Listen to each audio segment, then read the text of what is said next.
All right, so looking at this next question here, I'm going to be real with you. This one, in terms of the data in our site, this one is one of the harder operation word problem questions. And the reason is not for what you think. The reason is that, it's not that this one is a crazy difficult question, it's that it is crazy easy to move too fast. It's crazy easy to look over information that's actually very important. So, everybody, when we read the question sentence, let's be very, very clear about what we're looking at here so we don't rush and get a problem wrong that we otherwise would have gotten right. Everybody, the question reads, what fraction of the original cupcakes remained in simplest terms? So, here's how we're going to write this. The moment I saw fraction, that's a pure math word. That makes life a lot easier when it comes to dealing with problems like this. It says, what fraction of the original cupcakes remained? So I'm going to highlight that for sure, because what I'm going to try to write is a fraction that represents, again, I'm going to say this again very clearly, the remaining cupcakes over the original amount, the original total. So everyone, first and foremost, help me out. What was that total again? Give me that easier number. The original total, it was 84. Yeah, we got that. That's pretty straightforward. So we know how many there were total because it was right here. We made 84 cupcakes for the event. Now, here's where things can get dicey. Again, if you move too fast, you're definitely going to get this one wrong. Because it says over here, 48 were consumed. Everybody, what's the key word there? Consumed. What are we looking for? The number that remain. That is the biggest difference when it comes to getting easy questions right and wrong. This one looks easy, but if you read too fast, you are going to pick one of the answers that is here. To get how much are actually remaining and not the amount that were consumed, we will do the 84 minus the 48 because that'll give us the amount remaining. 4 minus 8, let's just go ahead and borrow, nice and easy. So then we have 14 minus 8, which is 6, 7 minus 4, which is 3. And so now we have the amount that actually remains. 36 remaining. Again, just trying to be very clear here. We want to make sure the story matches up with what we actually are supposed to do. Because now that we're here, we're good to go. All we have to do now is simplify the numerator and denominator so we can get this in simplest terms. Everybody, 36 and 84 are both divisible by what value? What do you notice about these? And if we need to start small, we can absolutely start small. They're both divisible by 2 because they're even. You might also notice they're both divisible by 12. And yeah, we can go with both, but let's start with smaller just in case we didn't see the 12. We can divide by 2 on the top and the bottom. That'll give us 18 over 42. And then from there, everybody, we can more clearly see this where 18 and 42 are both divisible by what big value? Yeah, they're both divisible by 6. So 2 and 6, that's going to give you 12 originally. So even if you didn't see it at first, it still adds up or multiplies to the same factoring amount. 18 divided by 6 is 3. 42 divided by 6 is 7. And there we are. The correct answer is not D, but instead B.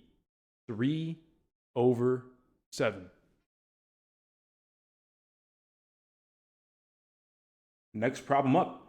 So in this next one, what we're going to do is read the question sentence first. We see that it says, how much rope is left? Okay, when we think about how much of something or anything is left, we tend to think about there being something there in the beginning, then we perhaps lose or use some of it, and then we ask how much is left. So when we think about that, when we use or lose or expend something, we're subtracting it. And so when we think about this problem here, Marcus had this much rope to start with. He used that much rope. How much is left? That is subtraction. We take the beginning amount, 4 1/3. We subtract what we used, the 2 1/6. And that's what's going to get us the answer. Now, there are a couple of different ways to get this operation done.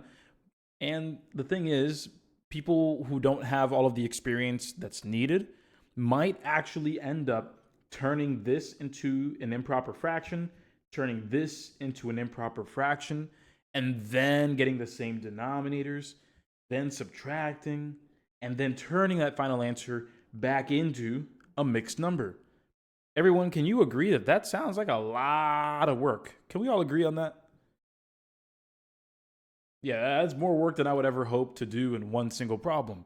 So take another gander, take another look. We have 4 1/3 minus 2 1/6. Let me show you this. Everyone, let's first get these denominators to be the same. I have 3 over here and 6 over here. What can I multiply 3 by to get 6? Let's go ahead and start there. Yeah, that'll be 2. We can multiply by 2. So I'll take 3 times 2, 1 times 2, and once I do that, I'll end up having 4 and 2/6. So 4 and 2/6 minus 2 1/6. Now take a look. Everybody help me out. What is 4 minus 2? What's that going to be? Yeah, 4 minus 2, that'll be 2. And now let's go ahead and subtract the remaining fractions. Everybody, 2 over 6 minus 1 over 6. 2 minus 1, that's going to be 1. And so it leaves us with 2 and 1/6. That leaves the correct answer here is answer choice D, 2 and 1 over 6. There we go. In this problem, if we would have changed the denominators to be the same at first, we would have noticed that this wasn't actually as terrible as we might have thought it would be. We don't need to borrow anything on this one. It was actually okay. We would have had to borrow or something of the sort if we would have had something like, let's say 3 and let's go ahead and say 3 and 1/3 minus, let's say 1 and 2/3. If you're subtracting more than what you have, then yeah, we would have had to, do a little bit more work to borrow or convert. But in this case, it wasn't necessary. We had enough to subtract from, so we were good. And that's this one all closed up. All right, let's handle this next one.